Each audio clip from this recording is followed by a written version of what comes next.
Keep your friends close, but keep your enemies closer. Because while those Dolphin fans have already given up on the season, the AFC East champs, the New England Patriots, just might be in trouble and ripe for the picking. It's the Fish Out of Water Show. We're going to talk about it right now.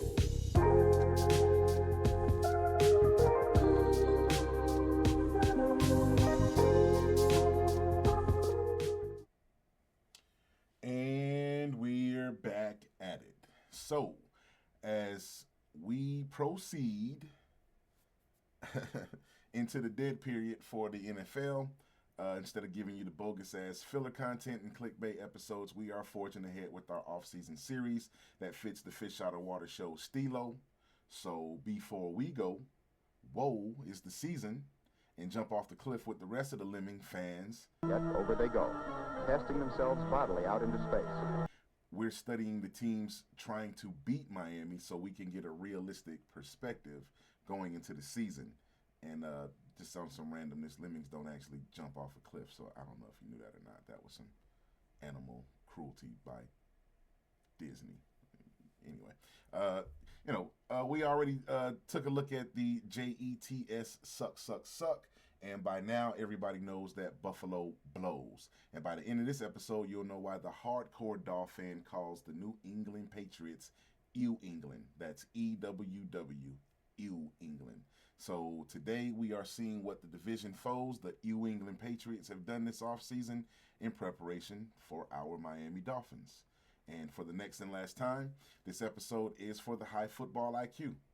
This is for the extreme hardcore Dolphins. So you casuals, please make yourself at home, and you are welcome to stay and hang out with us football geeks. But I understand if it is above your attention span, okay? Your core thesis for this episode: the Patriots aren't trying to discover who they are, and they aren't trying to reinvent themselves. They're trying to eliminate the few flaws that kept the Super Bowl caliber team from becoming champions. As we conclude this three-part arc of keep your friends close and keep your enemies closer, this episode should not be just transactions and draft review. This episode should be about what problem are these teams trying to solve. And that will take us right into our first segment, what they doing over there. And in the Jets identity episode, we figured out that they were figuring out who they were trying to become. The Buffalo Bills episode was about evolution, them trying to fix what held them back and reach their final form. And the New England Patriots episode is about sustaining success. The New England Patriots aren't rebuilding anymore, but their roster is a reloading. So we're rebuilding, Buffalo's retooling, and they're reloading for comparative definition. And unlike the Jets and Buffalo, New England isn't trying to become relevant or figure out who they are. They are the newly crowned division champs again. So the question isn't necessarily can they stay on top after reaching the Super Bowl, because that's too general. We need to pinpoint the weaknesses that held them back. And if it's fair to say that any team that gets to the big game, I don't think that you can say that they were held back. But as the great Don Shula would coach his players to believe, even after you've done well, there's always something that can improve. And I'm sure that's how he achieved perfection. Miami not only won the Super Bowl, but had gone an entire season undefeated. A feat no other NFL team in history has accomplished. And the Patriots will probably be trying to adopt that mentality this season. So the question still comes to us in two parts. What are the Pats actually building, and how, if at all, does it affect the Miami Dolphins? And we break it down by starting with exploring what went wrong with their 2025 season. Again, if you can say going wrong, because, again, there's 30 other teams that would have wished that, they would have had the opportunity for it to go wrong. So the key team shortcomings, what happened to this supposed Super Bowl surprise. Primary shortcomings in 2025, despite an unforeseen by most turnaround under Mike Vrabel that led to a 14-3 record in a Super Bowl appearance. The New England Patriots fell just short of the championship, and it was due to some things, plural, that happen frequently enough to them throughout the season. Primarily their inefficiencies inside the red zone and on both sides of the ball. It took place often enough or regularly enough that it became predictable with them. The low efficiency red zone offense, the Patriots boasted a high scoring offense, second in the league at 28.8 points a game, but they routinely stalled out when the field shrank on them. Poor touchdown conversion. The Patriots ranked 20th in the NFL in offensive touchdown efficiency inside of the red zone, finding the end zone just 55% of the time. Goal line failures. The team repeatedly settled for short field goals after failing to punch the ball in from inside the 5-yard line. Statistically, that's pretty pathetic. But it didn't stop them from getting to the Super Bowl. Highly ineffective rushing attack. Though sophomore quarterback Drake Maye took, and I hate to say it, a big leap. And I really hate to say it to my Uncle Peter, I told you so. I told you his rookie year that this kid was going to be a problem. You know, I need to see a little bit more of him. I just don't believe in quality. Yeah, but you saw what it was last year that he took them to the Super Bowl. So shout out to Uncle Peter. But anyway, Drake Maye takes the big developmental leap and becomes the back of the passing game for them. But the ground game was a liability for them. 3.5 yards per carry, damn near the very bottom of the league at 29th. That put one-dimensional pressure on the passing game. So that lack of a consistent threat made the offense overly reliant on Drake Maye having to make Josh Allen-type plays off schedule and out of structure. And then that play style caught up to him in the playoffs against higher caliber defenses. And then speaking of defenses, with their defense, they had a lack of elite dominant edge pressure. While they might have excelled at keeping generic run plays in check and blanketing receivers downfield, they rarely forced opposing quarterbacks into a panic mode. Not even you-know-who. It's an unproven edge rotation, and beyond Harold Landry and his 8.5 sacks, that's it. Mike Vrabel, he didn't choose the blitz 25% of the time, choosing coverage over pressure, and that allows your high caliber quarterbacks in the postseason too much time to scan the field, and they will exploit the secondary. Or if you have a true mobile quarterback, he take off and get out of there, like we have with Malik Willis. The defensive red zone regression, on paper, New England carried a top 10 defensive unit, right? But not when opponents got to the goal line. They were middle of the pack in efficiency. They allowed opponents to score touchdowns on 57% of the time, and that ranked 16th defensively in the red zone.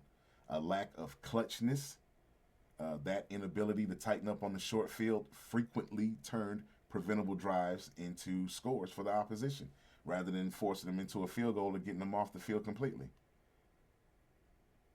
And the results of those shortcomings, there's usually an organizational and or roster fallout. And here there were no significant changes to the front office, but that doesn't mean that there won't be or shouldn't be.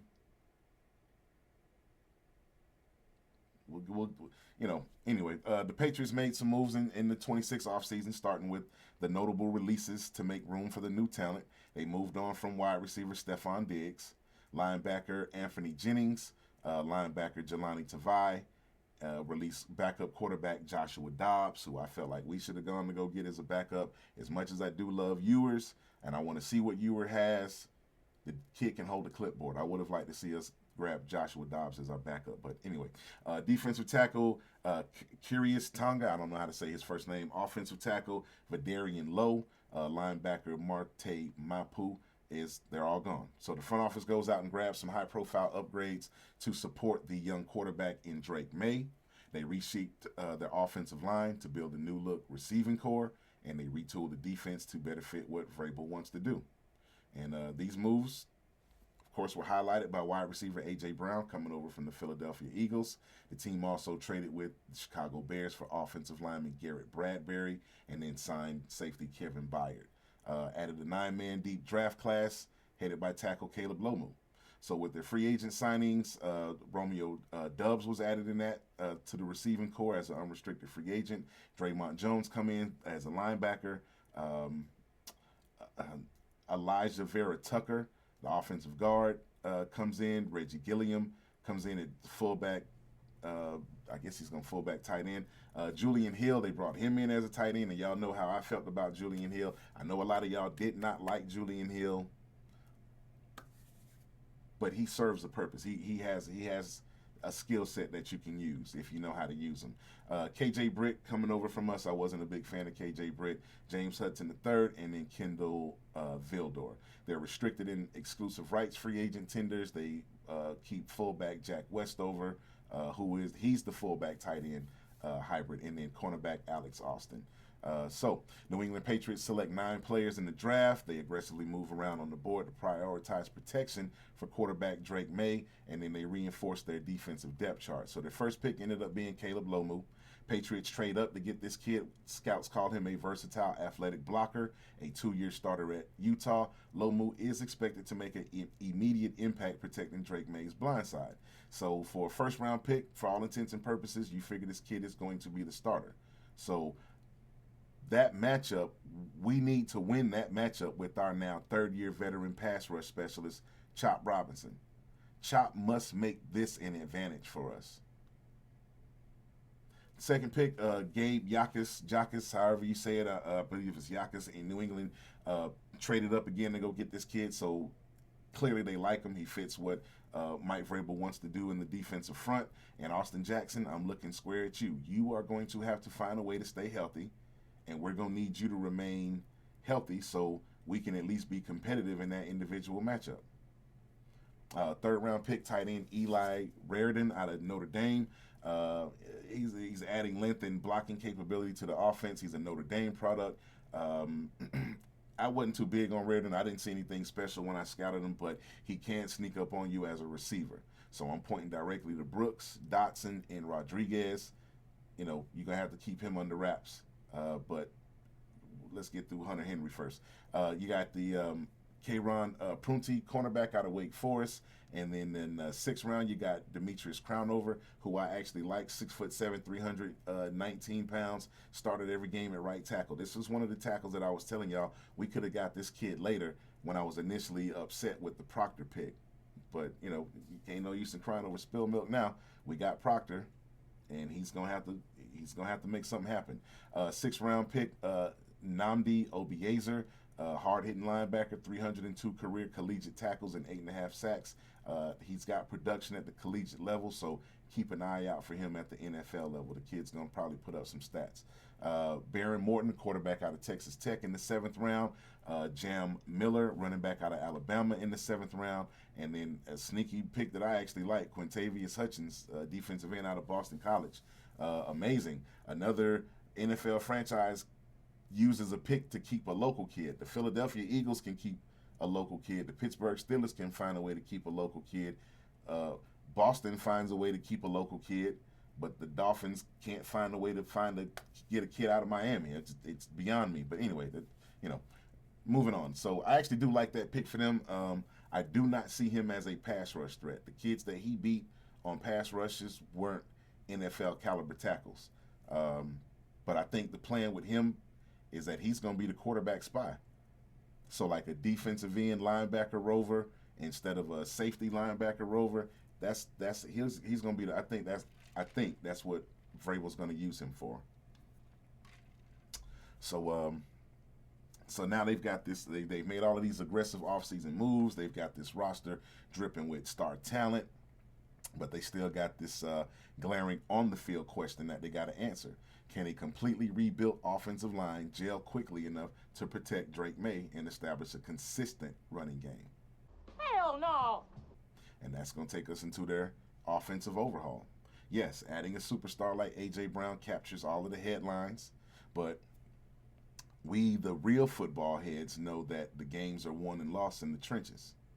And New England's championship aspirations completely depend on how this heavily modified unit can come together. So you got 3 or 4 critical components about this offensive overhaul that break down like this. You got this rookie blindside gamble. Traded up in the 1st round to go get Caleb Lomu. The pressure is you're asking a rookie to immediately protect a franchise quarterback's blind side. That's a high-risk assignment right there. his learning curve, he's got the athletic traits, but he is going to be facing NFL pass rush week 1 all the way through week 18, and not just when he got a SEC team on the schedule that week. So if he suffers the normal rookie growing pains, Drake Maye is going to be under constant stress and duress. So again, I'm looking at you, Chop Robinson. That should be advantage us. The new faces there, Elijah Vera Tucker coming in to a heavy rotation with young guys. The communication on stunt pickups, blitz pickups, it's going to be tested early, especially if Elijah Vera Tucker gets hurt. He might be good, but I'm looking at him like Austin Jackson when it comes to the injury history. If that starting unit suffers early setbacks and he gets injured, they're going to be stretched pretty thin. They don't have a lot of depth right there. So overcoming a massive chemistry turnover. And the offensive line cannot succeed as a group of talented individuals. It requires repetition, synchronicity, and communication. The Patriots are breaking in multiple new pieces on the line simultaneously. And I mean, I know a guy used to be a pretty good offensive. I'm waiting for him to, come along with the show and jump in the sandbox and play with us. But hey, anyway, he would tell you it's hard to bring a unit together like that with all brand new pieces, and you're trying to duplicate a Super Bowl run. So, as noted earlier in their 25 campaign, New England's absolute biggest weakness was a weak-ass run game. Averaging 3.5 yards a carry, became a pretty predictable offense. When a team cannot run the ball, defenses will stop honoring the play action, and they will simply pin their ears back and come after the quarterback. That should sound very familiar. The red zone fix. To fix their red zone touchdown efficiency, this new offensive line must prove that it can move other teams' defensive fronts on 3rd and short and goal line go-to-go situations. They simply have to prove that they can displace and redirect. They have a secondary on-field question. The secondary issue is on that defensive side of the ball with their edge rush. If the offensive line comes together in a perfect world for them and answers the bell, the next question that they have to answer is, can a rookie like Gabe Yakus and the rest of the defensive depth chart provide a consistent pass rush? It doesn't necessarily have to be dominant, but it's got to be consistent, because Mike Vrabel's defense he just rushes 4. He does a organic 4-man rush. And if they can't get home without blitzing, they're going to end up being in trouble. You drop everybody back into coverage, Malik Willis just going to take off on you. Spins around, trying to make something happen, and does he ever? Look at Willis go! So what's the one move that Dolphin fans should be most concerned with? The absolute single roster move made by this New England's front office that should terrify the Dolphins is the trade for A.J. Brown. Similar to Brady and DJ Moore reuniting in Buffalo, you maximize the Vrabel reunion because Brown spent his first 3 seasons playing with Vrabel in Tennessee, where he became an all-pro caliber receiver. So Vrabel already knows exactly how to maximize his physicality as an offensive weapon against other defenses. And that's got to be seen as an advantage for them. So the A.J. Brown matchup is a complete nightmare. Brown is a certified alpha dog at the wideout position, and he changes how defense have to plan for him. You're putting in a true number 1 wide receiver, and that changes the target scope for all your other offensive weapons. And for a Dolphins fan that is actually paying attention, this move is what's concerning due to the direct clash with our roster design. They're going to try to exploit Miami's inexperienced secondary. We had a complete roster teardown. The Dolphins secondary is relying heavily on young pieces, rookies like Chris Johnson, forcing them in their inexperienced cornerbacks into an isolated single coverage matchup against a physical dog like A.J. Brown. That is a massive mismatch for us. And we're going to have to find a way to compensate for that. You're pairing him up. You put A.J. Brown on the perimeter. Now you got Romeo Doubs out there, along with the Mario Douglas and Keyshawn Boutte. So they've got a pretty solid wide receiver core. And it's a problem. Miami's defense cannot afford to just double team Brown to help out the rookie. You're going to end up leaving somebody else completely uncovered downfield. And last time I checked, Hunter Henry is still out there. So after you take the safeties out of the box, all they're going to do is turn around and hand the ball off to Ramondre Stevenson or Henderson back there. So the Patriots, they're not trying to become better. They're trying to become complete. And these are all things that they did not have last year, and thusly are not the same team. No team is the same from year to year. And that's why counting wins and losses now, or just resigning ourselves to the number 1 overall pick, is what I call cowardice fandom. It means that you just don't know how to cheer for the Dolphins. You don't know exactly what to cheer for. So you just turn pessimists out of frustration.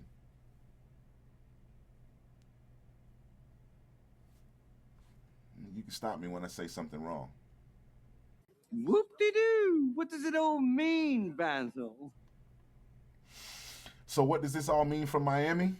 Because unlike the Jets, unlike Buffalo, New England already beat Miami twice. This isn't about projection, what they're going to be for them. They already showed us what they think or what they know can work against us. 33-27 in week 2 at Hard Rock Stadium in a back-and-forth battle that New England defense won for them late in the fourth quarter, all because of you-know-who. Just gets the snap in time. Tua, nowhere to go, now throws, picked off! Intercepted on the play! And then we get slapped around 38-10 in week 18 after everyone finally, gave up on you-know-who, including Mike McDummy. So that gave much-needed experience to our 7th round. Maybe we found a gem of a quarterback in Quinn Ewers. Points. Ingold motions on the boot. Ewers lofting to a wide-open man in the end zone. Touchdown.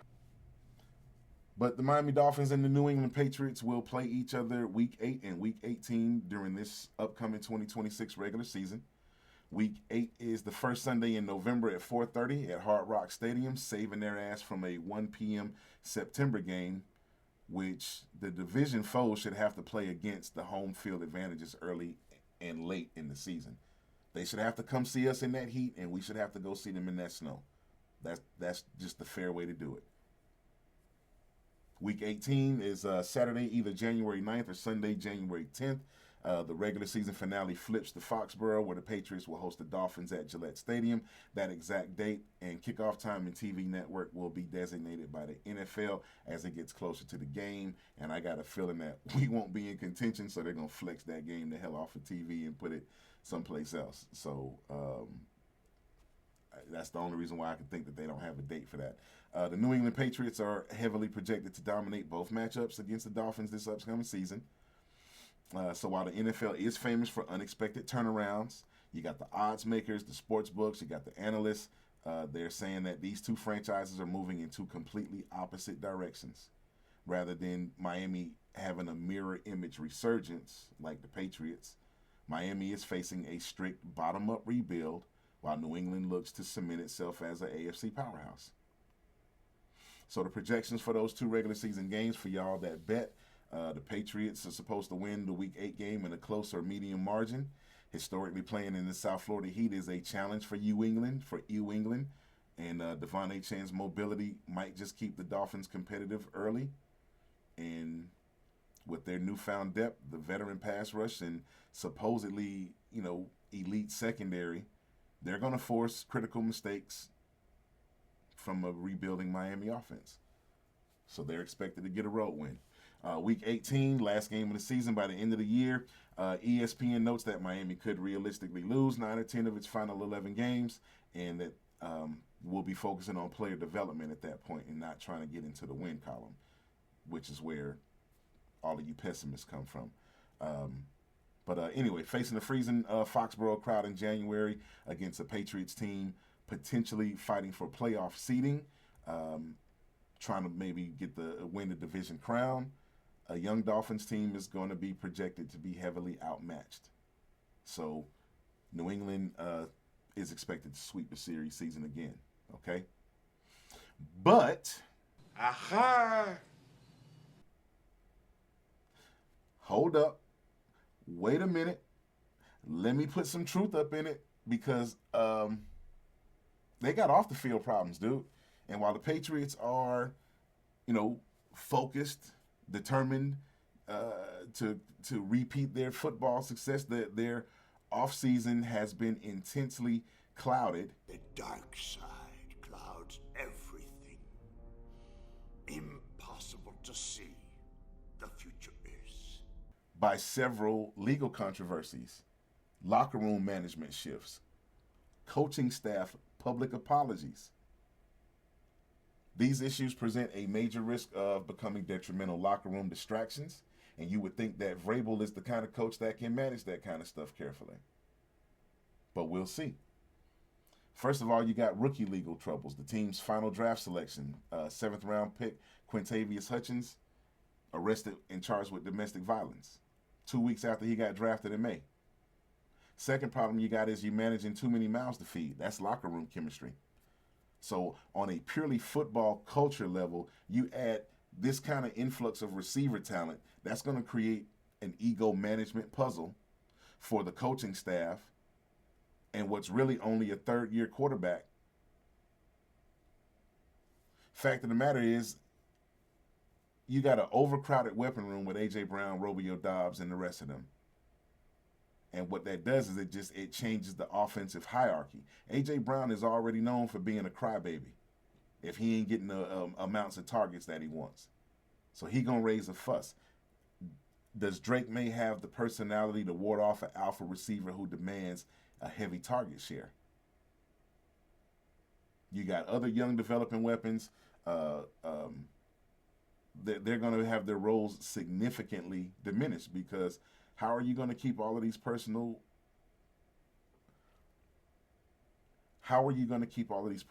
happy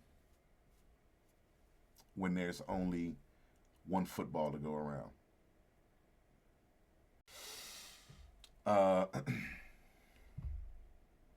Mike Vrabel's mysterious public apology. That's a potential distraction. Head coach Mike Vrabel had to address his own off-the-field distraction earlier this spring when he unexpectedly addressed the media to apologize for becoming an off-the-field distraction to the organization. He ended up missing a portion of the draft weekend to attend counseling for unrevealed personal issues. Now, when I talk about teams not being the same from year to year, that's mostly roster issues, but this is front office discord because you got national media scrutiny over the whole Diana Rossini scandal. Mr. Tyson, are you dipping in the... But this represents a constant background noise that the team did not have to face last year. And the impact of that is the team will need to ensure that, whatever personal issues Vrabel is facing do not bleed into his coaching duties. But it still means the front office and coaches are spending time and energy managing non-football problems. And being a distraction is a very real thing. The schedule difficulty, the on-field reality, it's not going to give them any sort of relief. It ain't going to give them no kind of breathing room to help them out with whatever distractions are going on. So remember, they're going to be playing a first-place schedule. And that's going to be significantly more difficult than what they had to do last year instead of beating up on the AFC South. They got to go see the whole NFC North and the AFC West. And then they got to start the year off with a rematch, Super Bowl rematch. They got to go see the Seahawks. And now you got, last but not least, you have to remember that with all of the potential distractions and tomfoolery going on, yeah, that's the word I use, the Patriots are considered to be the number one candidate for a Super Bowl hangover. Here you got the historical hangover. Here you got the meeting the internal turmoil, and they come together for the Dolphins.